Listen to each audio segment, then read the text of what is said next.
Power आपके पास है। अगर जिस रोज पूरे बिहार, यूपी, झारखंड में निषाद का बेटा अगर एक साथ हो जाए तो बिहार ही नहीं दिल्ली को आप कब्जा कर सकते हैं साथियों। 15% वोट है साथियों हमारे पास। जो हमसे दोस्ती करेगा वो 60 लोकसभा सीट जीतेगा और जो हमसे दुश्मनी करेगा वो 60 लोकसभा सीट हारेगा। आज आपके बच्चे के लिए कौन लड़ेगा?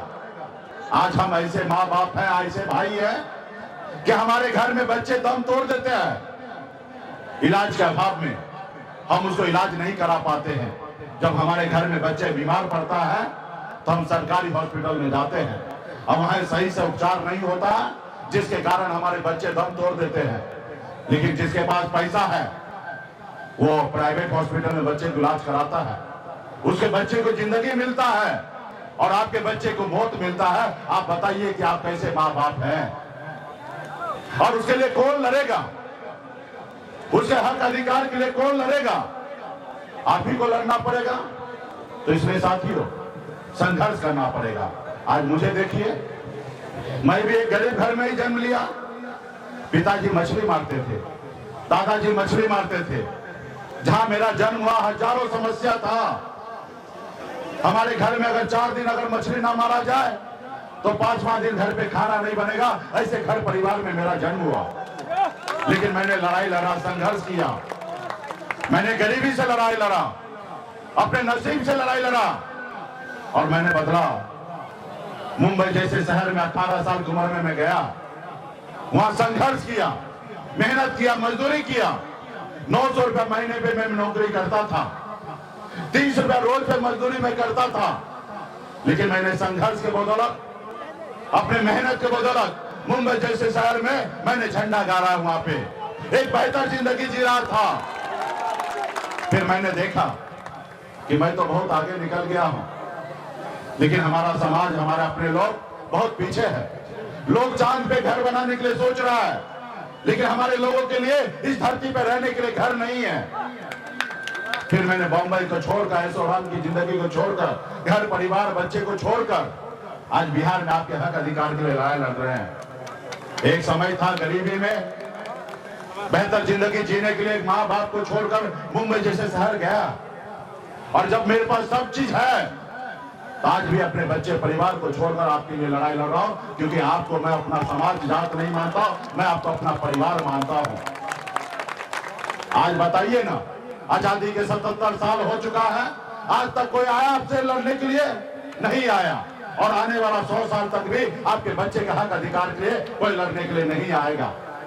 मैं आपके लिए लड़ने के लिए इसलिए आया हूं क्योंकि मैं आपका भाई, आपका बेटा हूं और इसलिए मैं लड़ाई लड़ रहा हूं। आज अगर मैं ब्राह्मण या भूमियार या यादव जी होता तो मैं आपके लिए नहीं लड़ाई लड़ता। मैं निषाद का बेटा हूं, अपने आप को कहता हूं कि मैं नसन और मल्ला हूं, इसलिए आप आपके लिए लड़ाई लड़ रहा हूं साथियों। तो साथियों अपने वोट को ताकत को समझिए। आज यूपी, बिहार, झारखंड में हमारे पास ऐसी शक्ति, ऐसी ताकत है। 15% वोट है साथियों हमारे पास। जो हमसे दोस्ती करेगा वो 60 लोकसभा सीट जीतेगा और जो हमसे दुश्मनी करेगा वो 60 लोकसभा सीट हारेगा। ये हमारे पास ताकत है साथियों। जैसे हनुमान जी के पास शक्ति था, लेकिन पता नहीं था कि उनके पास शक्ति है। जब हनुमान जी को एहसास दिलाया गया कि हे प्रभु आपके पास अपरंपार शक्ति है, जब हनुमान जी का एहसास हुआ तो वही हनुमान जी 7 समुद्र पार जाकर रावण को, लंका को जलाने का काम किया साथियों। रावण को लंका को जलाने का काम किया। वही शक्ति पावर आपके पास है। अगर जिस रोज पूरे बिहार, यूपी, झारखंड में निषाद का बेटा अगर एक साथ हो जाए तो बिहार ही नहीं दिल्ली को आप कब्जा कर सकते हैं साथियों, दिल्ली को कब्जा कर सकते हैं साथियों। लेकिन इसके लिए संघर्ष करना पड़ेगा, लड़ाई लड़ना पड़ेगा, पसीना बहाना पड़ेगा। आज इस देश में पैसा से भी बढ़कर है साथियों पावर, और पावर आपके उंगली में है। सिर्फ जरूरी है कि अपने लिए वोट बटन दबाइएगा तो पावर आपको मिलेगा साथियों। जैसे हमारे यादव भाई ने अपने लिए पावर वोट गिराया, तब लालू प्रसाद जी मुख्यमंत्री बने साथियों। आज बताइए ना, आज बरसों से हम लोग गरीब है, लड़ाई लड़ रहे हैं, संघर्ष कर रहे हैं, हमको आरक्षण नहीं मिल रहा। लेकिन वही मोदी जी का आरएसएस का सरकार बना, 2014 में आए, बोले हम अच्छे दिन लाएंगे, एक पिछड़ा का बेटा देश का प्रधानमंत्री बन रहा है। लेकिन आपको क्या मिला? आपको 5 किलो चावल मिल रहा है। वो आपको गुलाम बनाना चाहता है कि ताकि आप हमेशा गुलाम बन के रहे।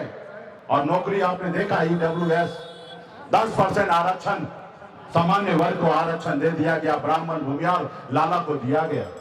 जो 8 लाख कमाने वाले को आज भारत सरकार गरीब मानता है, लेकिन निषाद का बेटा अगर 1 लाख रुपया भी नहीं कमाता उसको गरीब मानने के लिए तैयार नहीं है। आज 8,000 रुपया महीना एक निषाद का बेटा नहीं कमा पाता है, साल में 1 लाख रुपया भी नहीं कमाता है, उसको आज भारत सरकार गरीब नहीं मानता है। लेकिन आज ब्राह्मण, भूमिहार का बेटा को 70,000 रुपया महीना कमाने वाले को आज गरीब मान रहा है। साथियों, गरीब मान रहा है। ये कैसे हुआ? ये वो पावर मिला इसलिए हुआ, और ये पावर आपके पास है। ये पावर अपने लिए इस्तेमाल कीजिए और निश्चित तौर पे बदलाव होगा। आप बताइए ना, बंगाल में आरक्षण है, बिहार में क्यों नहीं? जब दिल्ली में निषाद का आरक्षण है तो बिहार में क्यों नहीं? ये बताइए कि बिहार दूसरा देश का पार्ट है क्या? ये बिहार बांग्लादेश में है क्या? ये बिहार पाकिस्तान में है? अगर ये पाकिस्तान और बांग्लादेश में नहीं है, अगर हिंदुस्तान में है और एक ही संविधान से चल रहा है, तो फिर हमारे साथ भेदभाव क्यों? क्योंकि आपने लड़ाई नहीं लड़ा, आपने संघर्ष नहीं किया, जिसके कारण आज आप मझधार में फंसे हैं। साथियों, आज हम वो लोग उस कुल खानदान के लोग हैं, एकलव्य के वंशज हैं। हम वो कुल खानदान से आते हैं कि हमारे नाव पे बैठे श्री राम जी तो हम उनको पार लगाए, लेकिन आज आप मझधार में बैठे हैं, आपको पार लगाना पड़ेगा साथियों। और आपका चुनाव चिन्ह भी वही नाव छाप है। सिर्फ जरूरी है इस चुनाव चिन्ह के साथ खड़ा होने का, और जब खड़ा होइएगा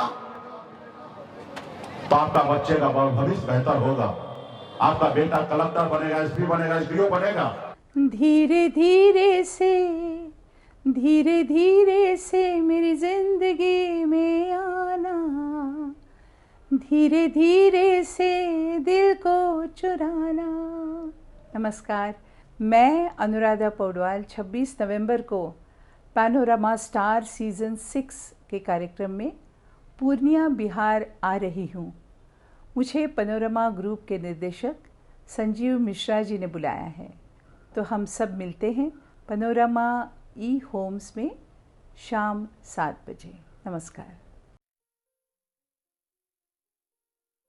ये लो, मुंह मीठा करो। आज मैंने अपना जॉब छोड़ दिया, अब हम पूर्णिया वापस जाएंगे। जॉब छोड़ दिया है? मतलब ये घर कैसे चलेगा? हम करेंगे क्या? और माँ बाबूजी क्या बोलेंगे? इसलिए मैं एक और मिठाई का डब्बा लाया। अपने बिजनेस के लिए लोन अप्रूव हो गया। अरे लोन अप्रूव हो गया वो तो ठीक है, लेकिन पूर्णिया में हम रहेंगे कहाँ? अपना घर भी तो नहीं है वहाँ। इसलिए तो एक और मिठाई का डब्बा अलग से लाया हूँ। हमने पूर्णिया में घर ले लिया है।